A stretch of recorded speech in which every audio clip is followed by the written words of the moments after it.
Welcome to Crossmen Live the Series. I'm Josh Sears. And I'm Jack Brennicky.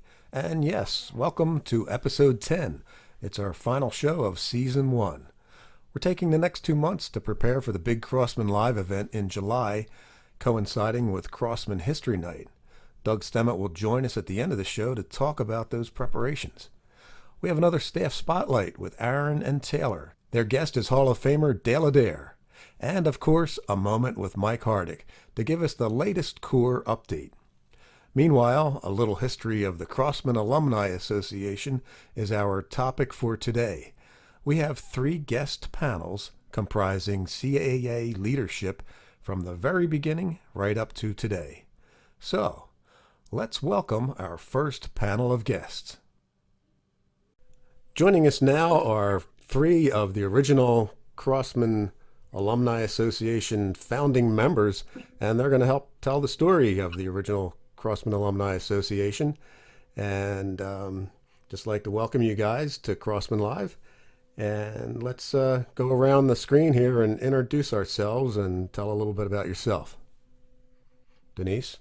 Okay. Hi, I'm Denise Golden Malone. I marched in Brookhaven Crusaders and then went to Keystone Regiment, which of course became the Crossmen. And I marched the first year of the Crossmen. And then I stayed with the Corps in various jobs throughout the years until I believe it was 1992. Maureen? I marched in Keystone Regiment and then into the Crossmen. I marched 75 and 76. And then I was with the Corps off and on up until about 2000. It wasn't every year, but I ran the kitchen a lot of those years. My name's Phil Bigelow. I came from the Bracken Cavaliers.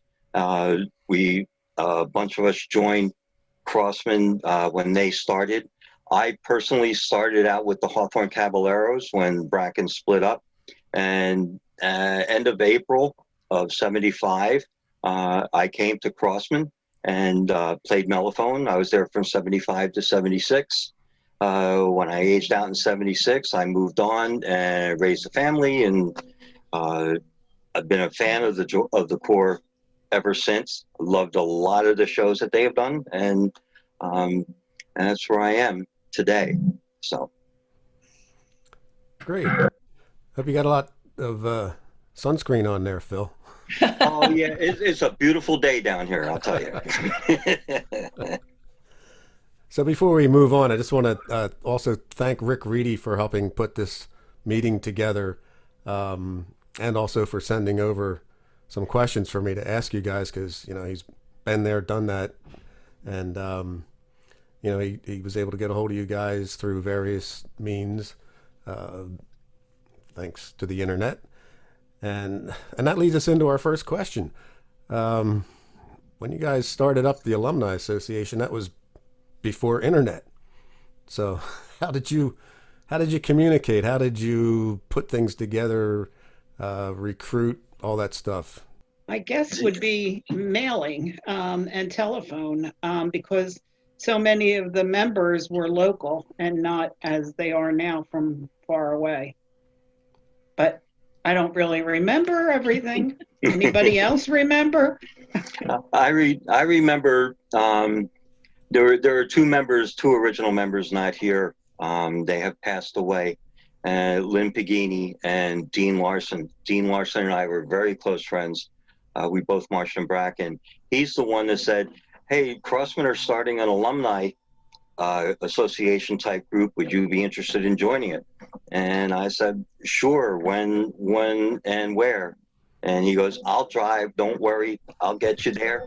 Yeah, for me, it was talking to Dean a lot on the phone. Okay. Throughout. And we were still around with the Corps, Denise, Right. Lynn, and I, and Dean. And so we would see people at rehearsals, or we'd see people on tour, and we talked to them. And one thing, when we knew we were going to become a big Corps, which is what we called it, you know, we're going to become a big corps. Then we knew we needed to do things like the other big corps did. So other corps, I presume, had alumni associations, and that kind of is what triggered you guys to do that, to form one. Yeah, you kind of knew, you know, because they would sponsor a lot of the alumni associations were sponsoring the contest. They were the ones right. sponsoring the shows, or back then we called them contests. Yeah. And you know, you want to be like them, Right. you know. So I guess it was kind of a challenge because I'll just to take a wild guess here. I'll bet up until probably 1980 or so, the number of alumni was probably less than the number of members in the Corps in any given year. Yeah. It took a while to grow the membership. Yeah. I remember, it's coming back a little bit here, that working at the souvenir stand, I remember having a list, a clipboard where we had the kids write their addresses down that had left the Corps. So that was one way of keeping in touch with them and getting a list going. Do you remember what the first major job or task of your alumni? I mean, I guess the yearbook was probably something that sort of happened kind of at the same time, right? I think for us that was a big thing that we wanted to accomplish, because Cavaliers had a yearbook and we used to sit in the bus and read it. And Santa Clara. And Santa Clara. Santa Clara had a yearbook too. Me, I wanted to be Santa Clara. That's what I wanted to be like. So yeah. Who doesn't, right? Right. Yeah. Yeah, I'm trying to think if the first yearbook was 1976, maybe. Yeah, I remember sitting down at one of our first meetings and discussing the yearbook and what would be in it. And I forget who we got to put it together. Oh, thank you. I did. and then I remember a meeting afterwards, really liking the yearbook itself, the way it came out, and then pushing to get it started and get it printed and be able to, I guess we were going to try to sell it to the members at that time and raise money that way so that, you know, everything could be paid off and nobody had to put out a lot of money out of their pockets. And then I think it started with what else can we sell, you know, off and on after that. So I think that's how it started pretty much. So who was the photographer? Denise, you Denise? I kind of thought I remembered that. So other than the yearbook, were you guys involved with organizing the banquets? Yes. Yes. We were. Any fond memories? Yeah. Well, you know, because we had to go find a place. I mean, we did really the whole thing. We had to get the trophies. We're the ones that set up all that stuff, right, Denise? Yes. Yes. Was it the Conestoga? Conestoga Wagon Inn, yes. Was one of the places I know we had it. Right. The covered wagon or whatever it was called. That might have been the first one. That sounds right. So. Yeah, with Charlotte. Mm-hmm. I think Charlotte was involved. Do you guys remember the Coeur Hall in Westchester? Oh, yeah. And some of the events there, I know they did bingo, right? Yes. Yes, there was bingo. And I was involved in helping in the kitchen. Okay. Running after work to go bake cakes and put the hot dogs on the grill. Yeah. Did we do some hoagie sales from there? I think so. That sounds familiar. Yeah, we would make hoagies out of the hall. So how about the souvenir stand? Did that start out as a sous stand, or was it just selling T-shirts out of boxes first, and then? Because I know I've seen pictures with Denise and Lynn I think, Yeah, standing behind- behind a It was makeshift sous vide stand. we probably had that for a couple of years. Yeah, and then I think the trailer was not the one that you sold out of. It was which No. So that the sous vide trailer was just to lug the stuff around, and you pulled it all out at the shows. And eventually we were going, set look up what the- everybody else has got a trailer you can sell from outside. And I think the thing was we always wanted to be in with the big boys. If they had Yes. something, we wanted to have the same thing. So a Yes. lot of our push and our idea was to get what they had. So what were the hot selling items? One of the biggest sellers was the Crossman drumline T-shirt Okay. with the snare line across. And I know I remember that shirt. they've got done one. it over again and again. And I remember I bought a t-shirt. I bought a shirt. It was one of the first shirts I think you guys put out there was the Boeing Beach Club shirt, right? Mhm. Yes. Doing the souvenirs with Charlotte most of the years, and then later on my own, basically with help from other people. The ordering part was the hardest because we had no money. And so you're dealing with companies that want money up front. But again, not having the money to start with, we'd buy a little bit at a time. And then when we sell some, we'd have to order more T-shirts. So it was always difficult. And I'm sure Robbie and Charlotte put up a lot of the money too. Were you guys responsible for the red shorts? Probably, yeah. Okay. The shorts, Yeah, you remember those, Phil? they were like They were trim. after my time, thank No God. way, really? Oh. You Way too wouldn't want many my body pictures. in one of them. What's that? You wouldn't want my body in one of them, Even back then? even back then. Yeah, we did the jackets for the Corps and Okay. started the Patch. the patches and stuff. The big letter C? Yep. Okay. Anything else you guys can remember? There's a lot, but not related to this topic. Right. Oh, I hear people say it meant more to me than I didn't realize how much it meant to me until I got a little older, and it was the best time of my life. And you just, I think, need to remember that. That if it was the best time of your life, even though we broke down the side of the road and we, just all kinds of fun like that. But it was fun. It was a different type of kid that joined drum corps then.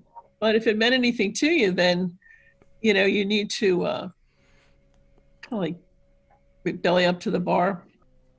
I think with, especially in any world-class corps, I think the kids get burnt out after 2-3 years of doing it. And then they kind of reminisce about it a few years later. As they're reminiscing, whether they're teaching or doing something with another drum corps, never forget where you started, whether it was a little drum corps like 507, Keystone, or Bracken, or if you're in Crossmen and you're going to step up and go to BDB or Santa Clara or elsewhere, always remember where you started, because that drum corps will need you more than the drum corps that you've jumped up into, and that was your starting point. I think all people should remember that. If you can't be there for the Corps in Texas, then they're always willing to accept your financial help. So Yes. Get in touch with them, help out however you can. all right. Well, those are some wonderful words of wisdom from you guys. And thank you for taking the time to talk with us and shed some more light on the origin of the Crossmen Alumni Association. Thank you. No problem. Thank you for having us.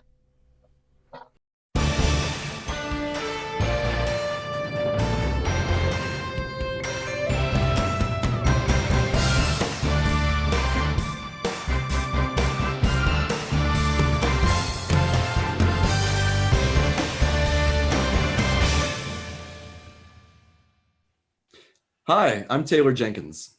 And I'm Aaron Goldberg. And each month we get together with a different Crossmen staff member. And for this month's episode, we got Dale Adair here. How you doing? Hello. Nice to be with you guys. Good to have you. Oh, my honor.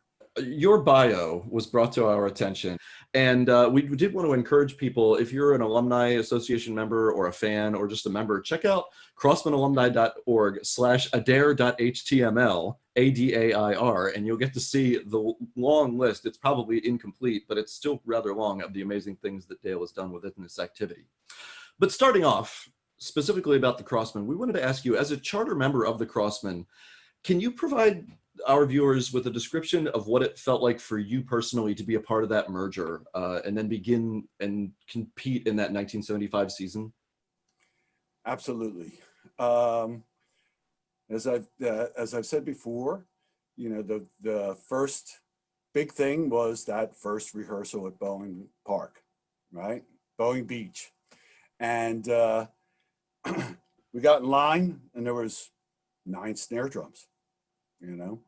Looked out there, there was like 40 some horns. You know, it was truly, you know, we were 2 small corps competing against one another, and we all wanted to get to the next level. And they proposed the merger, and we knew one another, like we were like 10 miles apart as far as actual where we were located at that point. And it was pretty special. Once we got together, we knew something was going to happen.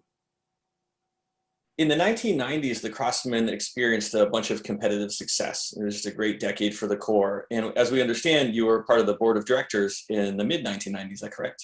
That's correct. So what were some of the things that were happening, you know, be it behind the scenes or whatnot, that helped the Corps create that success during that time? You had an amazing staff. You had a great concept.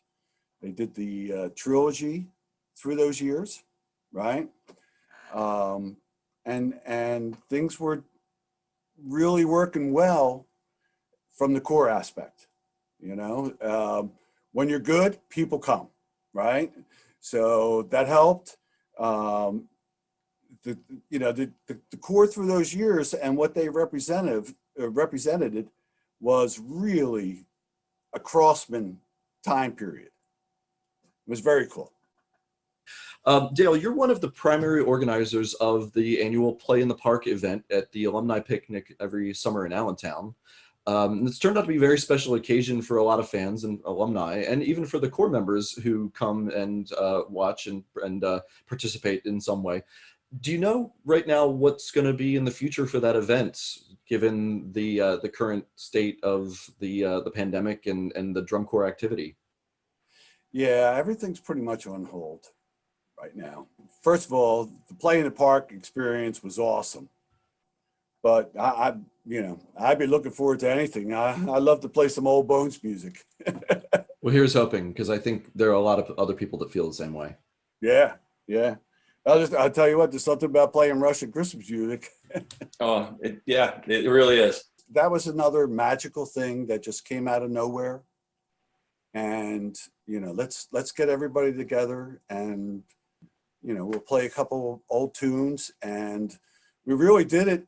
I mean, it was pretty amazing. We did it in very limited rehearsal time. It came together pretty good. And yeah. I'm sure that there's going to be a lot of things that are going to be coming up that are going to be pretty awesome.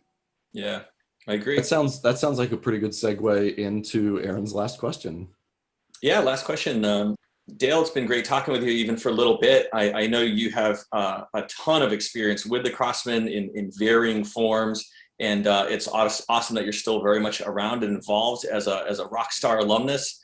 Is there anything that you would like to say to Crossmen past, present, or future at this time? Coming from the Corps from the beginning, it was 2 corps that got together, and, you know, from 75 through 78, we had that constant membership. You know, I know today it's free agent drum corps and you can go wherever you want, but we all stayed together to try to make the Crossmen better.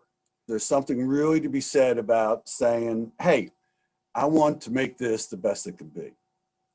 I will tell you about, you guys know about the old Bones concert? We put together a concert. It was about 2-hour concert with Westchester University Jazz Band, individual performances, all that type of thing.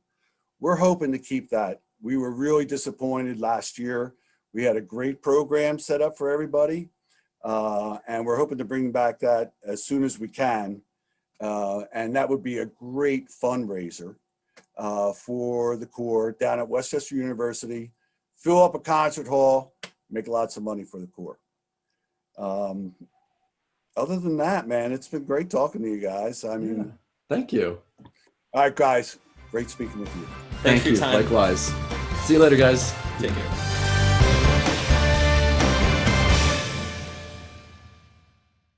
Joining us now is the second wave of the Crossmen Alumni Association administrators.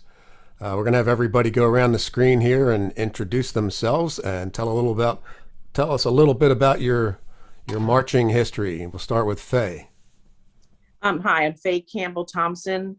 I marched in Bracken Cavaliers in 74, before joining Crossmen in 75, and I aged out in 82. I was in the Guard. Karen.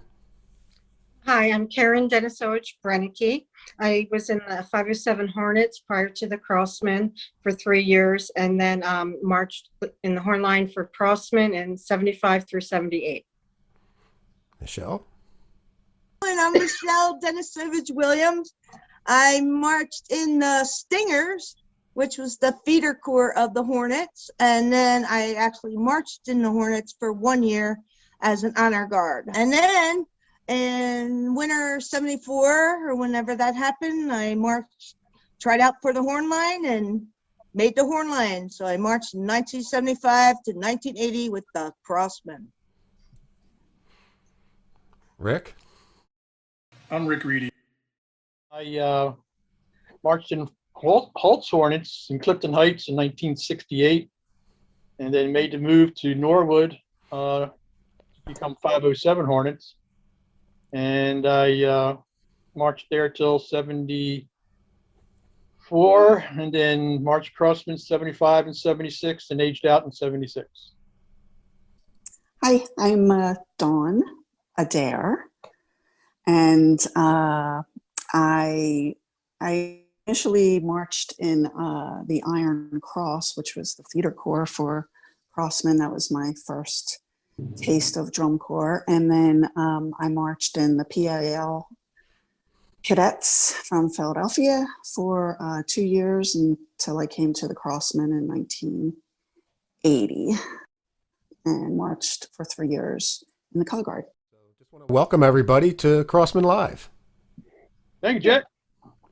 So earlier we had 3 of the founding members of the Crossmen Alumni Association, Denise Golden Malone, Maureen Fallon, and Phil Bigelow. And I asked them how they communicated with each other and Corps members, and how they recruited for the CAA.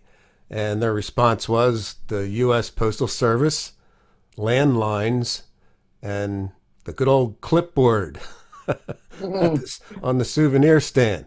So what did you guys do? What other methods or means did you guys use to accomplish all of that? We pretty much email was hot and strong back, if I can remember right, back in the 80 was 97, when, fall of 97. And I think a lot of it was email wise, unless you guys can think of something else. When I came on board, the alumni was typically meeting at people's houses, and it was just, whoever could host. And that went on for a while, and that was really great. And then it just seemed like it was getting more difficult. And I was able to get that VFW spot in, what was it, Paoli, I think, Right. that my mother-in-law was kind of a part of. So I think that helped a little bit for the meetings, kind of gave us a home. I think we had some nice Christmas parties there too, right? Yeah, we had some Christmas parties. Yeah, they were fun. Yeah, I can remember typing up spreadsheets to do mail merges, to do some mailings back in the 90s. I can recall that. I don't remember doing any phone calls. Yeah, we would take books, we'd take binders, and we would have them at different events. And because I have some here from the 70s, 80s, and then we had people fill out the sheet as to what, go to the year you marched, and then put your name, email address, and contact information. And that was the beginning of what we call of what the database is today. We were able to, hopefully you guys will be able to expound on that, but the getting the information for the database was no easy task. Mm-hmm. And I remember the very first database, I think we had 800 names, 800 in that database. And today we have over 5,100. When did the website first come into play with the Alumni Association, and who was our first webmaster? Yeah, there's been multiple Crossmen alumni websites, and I believe the first attempt was the webmaster was Huey McGinnis. I can go back and find information on that. And it went from there to Gary Cruz-Acrea and Steve White getting involved in creating one of the biggest alumni, I think, websites that was out there. What was our first fundraising event? Does anybody recall?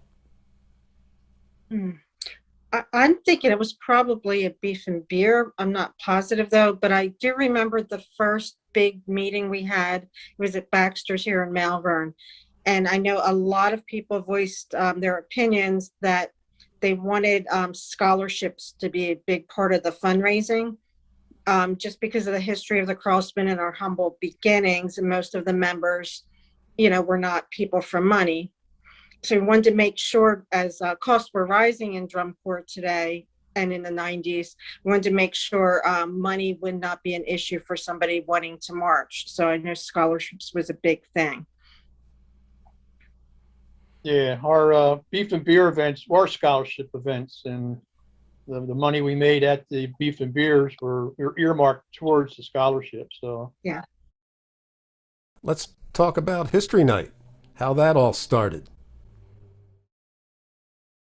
My recollection is it started, I believe we had the first opportunity was the spring training of 1998. Christine De Laurentiis was instrumental in those pictures, and from what I can recall, that was our first History Night. And I don't know if we incorporated with the stuff that we had coming down the line after that, but I remember being at the Allentown College that the Corps was staying at, in the gymnasium or in the auditorium.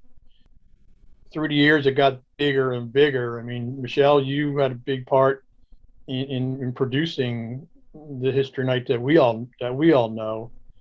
So did the Alumni Association, or you guys, did you initiate the History Night thing, or did the Corps ask the alumni to do something? How did that? We went to them. I just remember going to those guys, say, "Hey, we'd like to do a History Night for the Drum Corps," and they were all about it. Every administration's been about the alumni coming in and doing what it is that we do for the Drum Corps.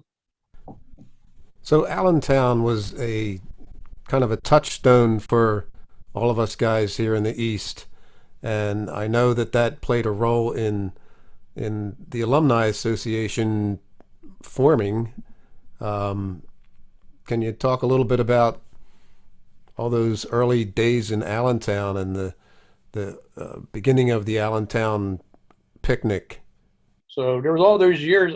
We all still met in Allentown. So, and somebody, I just think everybody just went, and then we just did what we did for the day. But it was in the 90s. I remember there being organized events going on. I remember for the 25th anniversary, I believe Marcy Thurston had something to do with organizing that Allentown get together. And I remember Dawn organized it one year, and she actually brought she rented a grill from some company, like a big grill, and It was amazing. Like, you know, we had hamburgers, hot dogs. That was a really great day. I don't know. We decided, since everybody usually likes to barbecue, that maybe we could do the barbecuing for everybody. And we had wristbands, and you could just like eat all day, pay $20. There was like a family fee, and everybody from your family could come and eat. We had, burgers and hot dogs and chicken, I think. And we had different, we broke it out by different years. Alumni representing different years would do the cooking, like in hour time slots throughout the day. So that was kind of cool. But yeah, that was a really great day. We ended up making some decent buck that day. So that was pretty cool. So they were massive industrial outdoor grills. How did you get them there? Yeah. Well, actually, I rented it from Taylor Rental right in Allentown. Oh, okay. And I borrowed somebody's truck. The age out crosses and the age out ceremony, did that evolve at the same time, or are they two separate things? And what's the history of those? We used to do it at the banquet. We would give them their wood crosses, which became part of the age out ceremony. And then when it got to finals, we would give them their age out crosses before they went on to the age out ceremony at finals, or semifinals actually at that time. And then we would go back to the housing site and have another age out ceremony in the mornings. So it was quite the ordeal at the time. And now it's kind of been now it's all done at the banquet. But I had to go back to my wife Donna being, I think, one of the first people who handled making sure we got to crosses. And through the years, my daughter Andrea now takes care of that program, getting the age out sponsors and getting their crosses all dedicated to the individuals that are aging out. Now, when you go back to the wood crosses, I don't know the origin of when the first wood cross was created and given out, but I know through the years, I've made age out crosses for a few of the banquets. Scott Litzenberg has made the recent age out crosses, and every year he puts a little different spin on them, which makes it kind of special for that age out class. But yeah, I mean, that's the story behind those age out crosses. And I don't know where the first one was created or who did that, which maybe out of this we'll find out. So Faye, talk a little bit about the core jackets, and I think there's been a few different alumni jackets over the years. Yes. We started probably back in 2003 or 4. And we had the same jacket for maybe 5 years, but then it was discontinued. So we were forced to pick another one. The one Rick. So that's why. What's that? Was that the one Rick just modeled, the early one? Yeah, that's probably the first one. Yes. And I probably sold about, I don't know, maybe 30, 40 of them, maybe. And then we, of course, had to switch to same company, Holloway, I think is the name of the jacket. And we just had to get the newer versions.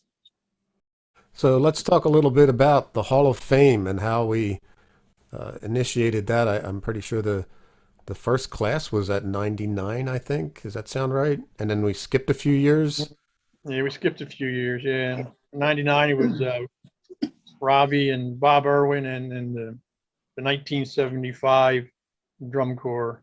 Where did we have that first Hall of Fame ceremony? At a banquet? It was in King of Prussia. Yes. It was an anniversary banquet. It wasn't an annual banquet. Yeah, there's probably the 25th anniversary banquet, right? Yeah. Yes. Yeah, and then we had I know at least one Hall of Fame ceremony at the Memorial Brass when the Corps used to play over in New Jersey. Yeah, I remember going to that that was a one. big class. That was I believe that I know that was when Ralph Pace went in and Charlotte went in. Well, if anybody wants to know details, they can always go to the Crossmen alumni site and click on Hall of Fame, I believe. Mhm. Right. Yep, And it's we right there, right in the Hall of Fame. go The right down. classes are there, the write-ups are there, pictures are there.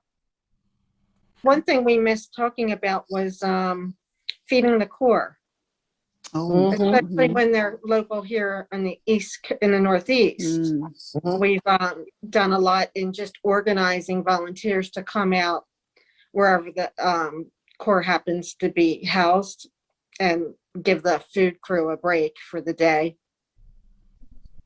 And we even help the Corps out when they're not in Philly, or, I've gotten calls, Yeah. we're getting to a housing site, we're not set up, Right. and we're going to be coming in later, what can we do? What can you guys help us out with? So Mm. we would get hold of the housing people that's housing the drum corps and say, look, the drum corps coming in, do you have a pizza place where we can order the pizza for the Corps at?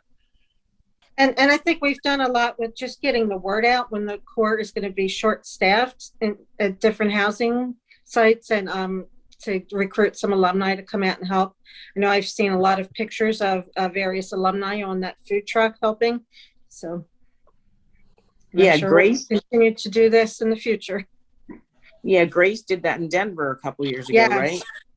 So, to wrap this up, so we're not getting any younger, and I want to just go around the screen and ask each of you if you have any wishes for the future of the alumni, and any words of wisdom. So, if we just want to go counterclockwise, maybe from my perspective anyway, would be start with Rick. All right. Well, as far as the future of the Alumni Association, we do have what appears to be some new individuals looking to be involved. So we have people on different committees right now. So sooner or later, hopefully they'll migrate to the higher levels and be the person that make sure that things keep rolling. We're going to keep trucking along doing what we're doing, and make it bigger and stronger. So anything you can do to help us pay for the scholarships for the kids so they could continue our legacy. So somebody shuffled my screen here, so it looks like Dawn, you're up next. So as a person that's I haven't been all that involved lately, but I always am encouraged to see even all this live stuff coming through. It's quite an encouragement to me to see the alumni still very active, and we all really value the time that we spent in the Crossmen. And I use so many things that I've learned today in everyday life. So it was really great. So my wish, my hopes for the Corps as a whole is, that they will continue to get more alumni to come and help, support the Corps and whatever they can do, whether it's, financially, or it's just to show up to give volunteers a break, is really what would be encouraging to me in the future. Faye? Yes, I agree totally with what Dawn just said about if you can go help the Crossmen while they're on tour in your town, it's a great day to spend the day with the Corps. I've done it a couple times in this area, Kennett Square, a couple years ago, 2019. That was fun. And in prior years, I've traveled all the way out to like Lancaster County, out in the middle of nowhere, because I couldn't find any place near Allentown. So it's really fun, and the kids love to hear stories from you. So it's a win-win situation. Yeah. Last but not least, Karen? Okay. I'm thinking about the beef and beers over the years, and I don't know if all parts of the country call it beef and beer, but it's a big East Coast thing. It's a fundraising event where you have food and beer. Everybody pays a fee. The one thing that would drive us nuts early on that we learned to relax over was generally Crossmen alumni don't buy tickets ahead of time. They would rather pay extra at the door. And it was a lot of nervous nights on those early beef and beers and like, oh, we bought all this food. Are they going to come? And they always came. Always. I don't think we've ever had a function where we didn't make some money for the scholarships. But what I like to see in the future for the beef and beers, and it doesn't even need to be a beef and beer, now that we've got the Texas crew, we've got people all over the country, I'd like to see something coordinated with a lot of events, maybe on a particular night, or it doesn't have to be the same night. They don't all have to be at a fire hall. They could be in somebody's house. Like if you live in an area that there's maybe 10 or 20 alumni in your area, gather them together and let's all get together all at the same time. Now that we have this amazing technology, we can coordinate these events and touch base in and out of the different events throughout the country. I'd love to see that. And no frequent flyer mileage needed. Correct. Thank you guys for joining us here on Crossmen Live. It's been a blast, and it's just a great addition to the history of the Corps to hear all you guys talking. We're going to have another segment after this, which is about the current state of the alumni, and you guys were very instrumental in filling in after the beginning and the kind of those middle years and setting the groundwork for where we're at now. So once again, thank you everybody for being here tonight, and good to see everybody.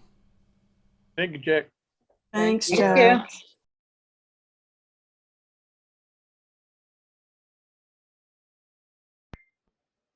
Hello, Crossmen, past, present, and future. If we've yet to meet, my name is Mike Hardick, and I'm honored to call myself the Interim Corps Director for your Crossmen Drum and Bugle Corps. I just want to take a quick minute today to catch you up on what's going on. In April, we have a free virtual camp. This is free to any interested person who just wants to have a Crossmen experience and learn more about our organization. That camp can be signed up for on the Crossmen website, and that'll be April 23rd through 25th. We have another virtual camp, May 15th and 16th, but our first in-person camp will happen Memorial Day weekend, Saturday, May 29th through Monday, May 31st.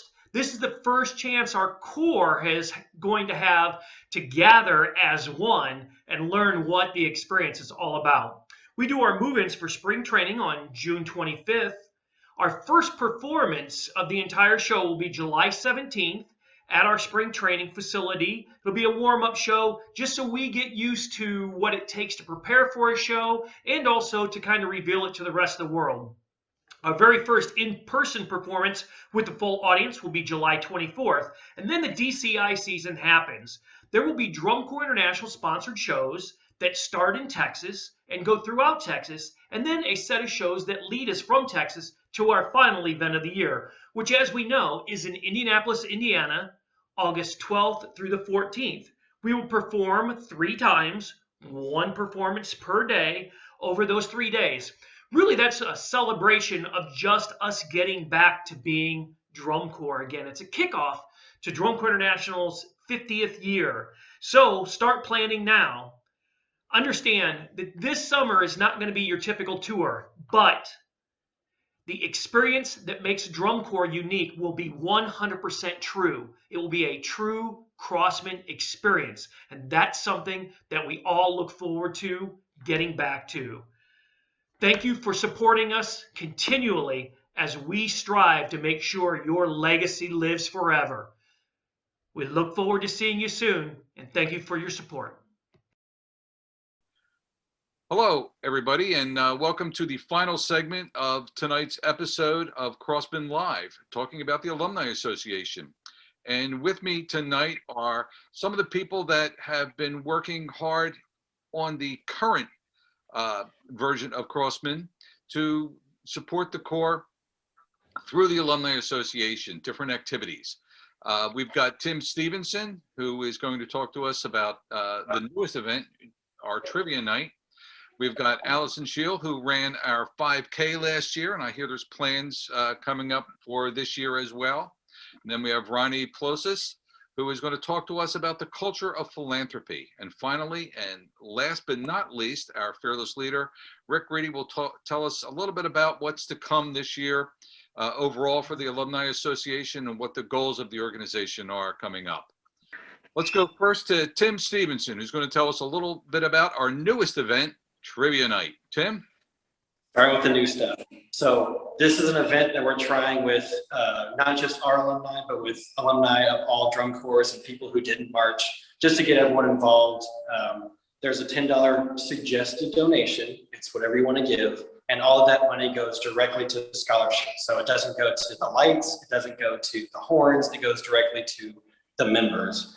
And it gives us an opportunity to get as many people involved with the activity, put out a good product, and just see what you know. It's really exciting so far. I'm really proud of it. And so where can people sign up for this again? There are links all over Facebook. We use Kahoot as our medium, and then we will live stream it, and we have questions and we have some prizes. All you have to do is register through the links that are on Facebook, and we'll send out the information to you.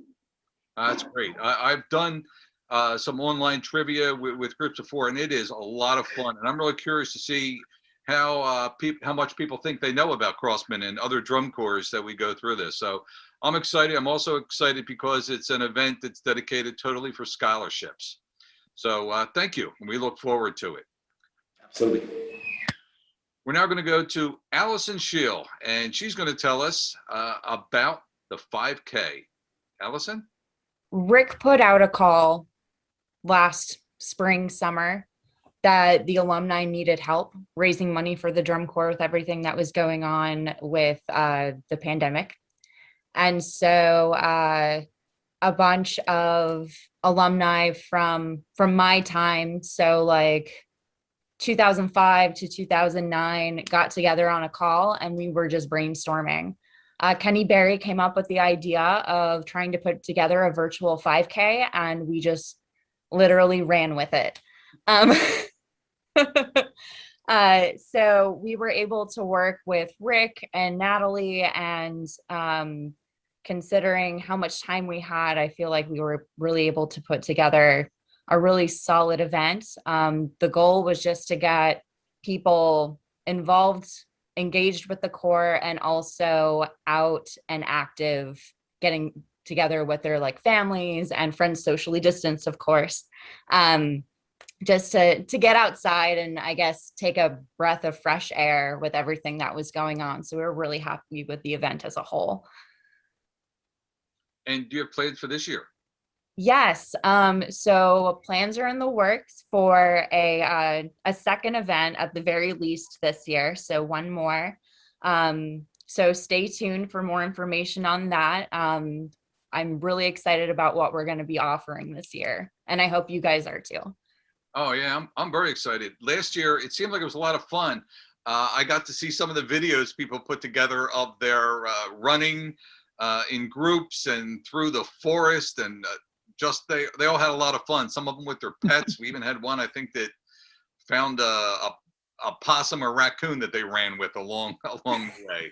That was great. So yeah, thank you so much for doing this, and we look forward to it this year. Thank you. And I was involved with something you guys may have also heard about, and that was Crossmen Live. Last year, it was when the pandemic started. We were used to having events every year as an alumni association, whether it be a beef and beer or getting together in the park, and it always raised some money, but we weren't able to do that. So a group of us got together and thought of a way that we could have an event that coincided with History Night, and we called it Crossmen Live. And I was just amazed as being part of the group that helped to pull it all together, that we had over 100 alumni involved in providing content and film and pictures and stories, and we gathered about 9 to 10 hours of content that we were able to whittle down to just a brief 4-hour production. We were lucky to have Dan Potter join us, and there was nobody better in the world to MC an event like this. And it proved that the alumni stepped up in such a big way, and we raised a lot of money to help the Corps through this and into the next year. It also gave us the inspiration to do Crossmen Live the series. So every month we do an episode with Jack Brennicky and Josh Sears heading that up, where we do a different topic, whether it be legacy families or groups in the military or cooking for the Crossmen. And this coming up, this is our last episode of this season, but we're going to start it up again next year. But our next event is going to be the big Crossmen Live, and it's going to be on History Night again. So you'll hear more about that coming up. But first of all, I'd just like to thank everybody that was involved in Crossmen Live. It was just a phenomenal thing to be part of, to see how many Crossmen alumni got together to do that. So I just want to say thank you for that. And now something new to our Corps is moving into a more sophisticated approach to our fundraising and how we support the Corps. And that is the development of a culture of philanthropy. And to talk about that is certainly an expert in that field, working for Settlement Music in Philadelphia, is Ronnie Plausis. Ronnie? Hi, everyone. So I got back involved with the Drum Corps, I guess, with the Alumni Association. It was a year ago, this past fall. And I was at a meeting, and somewhere in the meeting, I think people were asking for volunteers, and I somehow started to be inspired about how we could really create a culture of philanthropy with all the different years, not just the years where I marched, but also, you know, all the decades, I suppose. So I had a talk with Rick, I think offline, and he said, would you put something together to talk about a culture of philanthropy? Well, at the same time, I had found another drum corps who had developed a really great handbook, the Cavaliers, for a culture of philanthropy, kind of their version of it. And I think that's what really kicked all of this off. I would say from that meeting, we had a team, we created a handbook. We talked about the stages, the culture of philanthropy, how you can give back to the drum corps from starting from the day you age out all the way through, and what the stages are, right?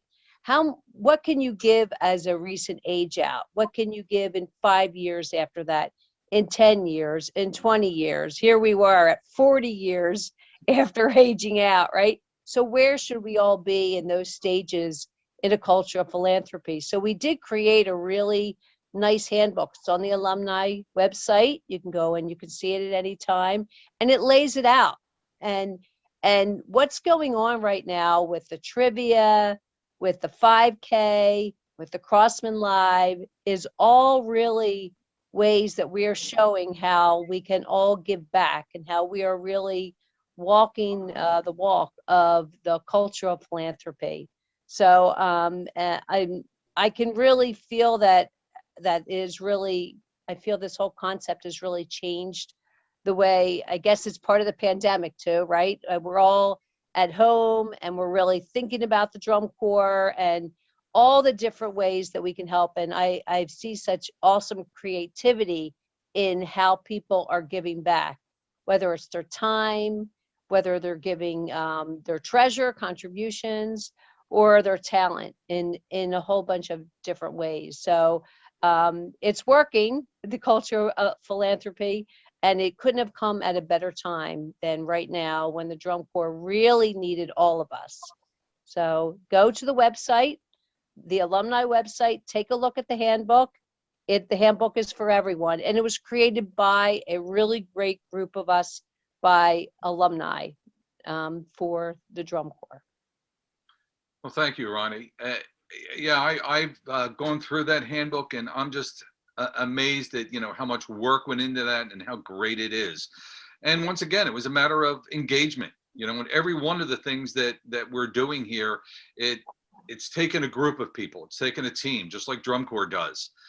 It's not one person doing it. It's a group of people. And I think that level of engagement has just increased over these past couple of years to where other drum corps are looking at us and saying, wow, your alumni association really does some great things. Can you tell us how to do it? So that's a, you know, a big thing for the Corps. So thank you. So now, Rick, give us a little insight into your view of the Alumni Association today and where you think we should be going into the future.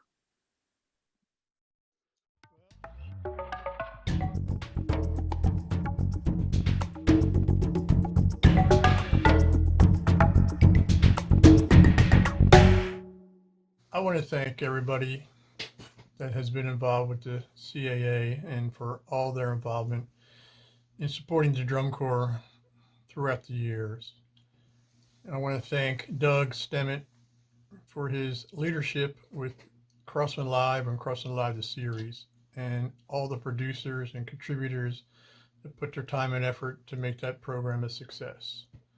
I'd like to go back and thank everybody from the beginning, from the Alumni Association to Denise Golden's and Phil Bigelow's and Maureen Fallon's and Lynn Pagini and Dean Larson for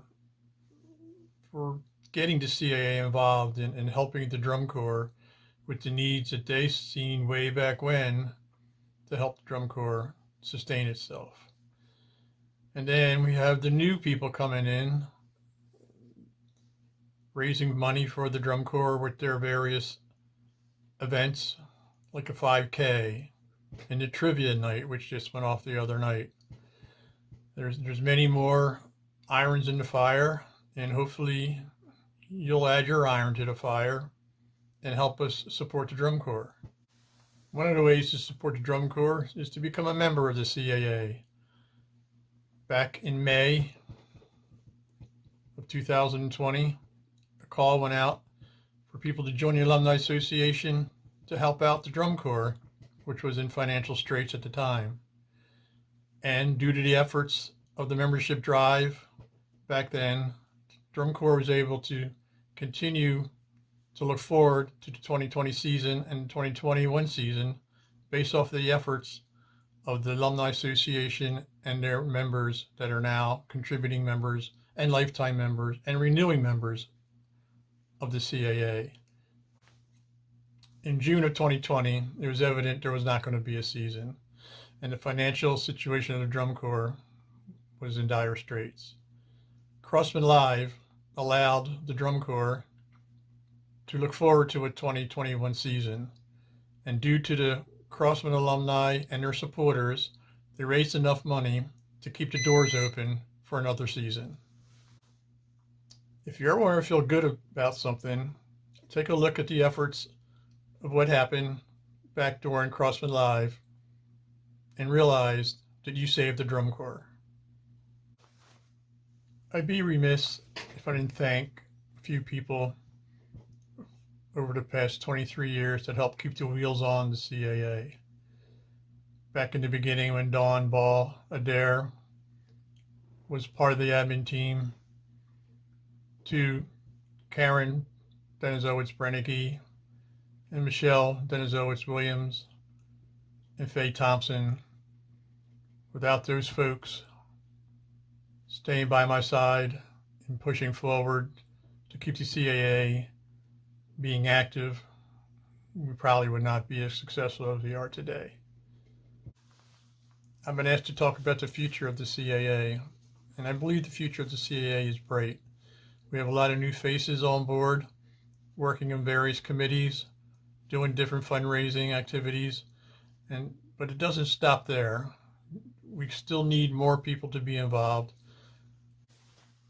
Contact us at crossmenalumni@gmail.com with your thoughts, ideas to bring to the table to make things better. In closing, I'll leave you with this. I've always said it's better to have many to do a few things rather than have a few do it all. thank you for all your support through all the years, and go Bones. Tell me when you're out of the woods and, you know. All right. Well, thank you, everybody. I really appreciate you joining us tonight and telling us your story and how, you know, I know it'll inspire other people to get involved and think of their own thing, whether it be a 5K or a trivia night or you know, a new history night activity, or just basically understanding the culture of philanthropy and figuring out how they can give back. So once again, thank you and good night. Go Bones. You're out of the woods, you're out of the dark, you're out of the night. Well, thanks to all those who stepped up over the years to play leadership roles in the CAA. Who knows where we would be without them? And thanks in advance to all those who are stepping up now or are planning to in the future. The Crossmen need you. And as promised, here's Doug Stemmett to fill everybody in on what we're doing over the next 2 months. Hard to believe it was just about a year ago that we started on our first Crossmen Live, and what an adventure it was. It turned out to be such a great event for the Corps, and so many alumni got involved. Over 100 different alumni got involved and gave us stories and videos and just contributed their time, effort, and resources to put it together. And it ended up being a great success. For the History Night of the Corps, we made over $80,000 that night and kind of set the standard for a lot of drum corps. Well, it's that time again. We're going to start our production teams back up for Crossmen Live, the main event. And this year it's going to be on July 10th. That'll also be the official Crossmen History Night. And so what I'd like to do now is invite all of you that participated last year to come back. And if you weren't able to do it last year, we invite you to join us again. We want your ideas. We want your input, and we want your your contribution to put it together. So we're going to be putting teams together again and working through different periods of the Drum Corps to tell the story of the Crossmen and make it a great fundraising event for the Corps. We've got some big plans, but we need you, we need the alumni to step up like you always do to help make this a success again. So once again, it's going to be on July 10th. So keep looking at the Crossmen alumni page. We're going to have some notices coming out there real soon, how you can get involved and be part of it. So I'm looking forward to it. It's going to be great. Go Bones. Well, thank you, Doug, for that update. We're looking forward to it. It's going to be a busy couple months in preparation. So as we wrap up our first season of Crossmen Live, the series, we would like to thank those who have helped contribute and produce episodes throughout season 1.